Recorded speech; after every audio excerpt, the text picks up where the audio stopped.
One विभाग दलमा में safari tourism की शुरुआत कर रहा है। इसके लिए 90 लाख की लागत से 6 वाहन खरीदे गए हैं। रांची से आए वन विभाग के chief conservator of forest wild life SR Natesh ने बुधवार को बताया कि दलमा घूमने के लिए पर्यटकों को सफारी की बुकिंग ऑनलाइन करनी होगी। इसके लिए वेबसाइट विकसित की जा रही है।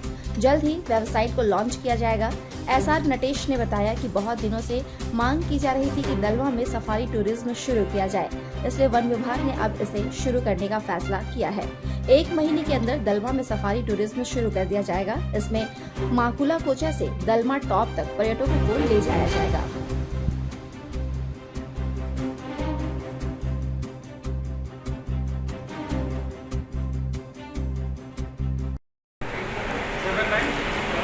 जैसे कि हम जानते हैं कि हमारा जो दलमा एक बड़ा धरोहर है हमारा, जो इस इलाका के लिए स्पेशली जमशेदपुर का एक गर्व की बात है। जमशेदपुर के पास हमारा दलमा जैसा जंगल उपलब्ध है। साथ में यहाँ के वन्य प्राणी के लिए बड़ा जाना जाता है और यहाँ हाथी के लिए जाना जाता है।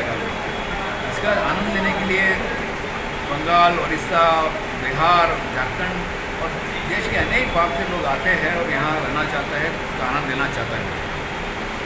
तो इसके लिए विभाग द्वारा काफ़ी जो व्यवस्था पहले से उपलब्ध है, गेस्ट हाउस उपलब्ध है, परंतु अभी हम लोग के पास बहुत सारे सफारी कराने के लिए उनके पास व्यवस्था नहीं हुआ करता था। सरकार की जो प्रयास है, विभाग की प्रयास है और जनता की जो डिमांड थी कि यहाँ सफारी होना चाहिए, बहुत बार हमारा खोज होती थी इसके लिए। इस बार 6 वाहन का क्रय कर लिया गया है सफारी के लिए। जल्दी ही उसका जो है उपयोग सफारी के लिए और जनता को उसका दलमा का जो है सुंदरता का दिखाने के लिए और उसका वन्य प्राणी का जो है संरक्षण का मैसेज उन लोगों को देने के लिए उपयोग किया जाए। तो 1 महीने के अंदर चल रहा है। सर प्लानिंग पर अभी विचार नहीं किया गया है।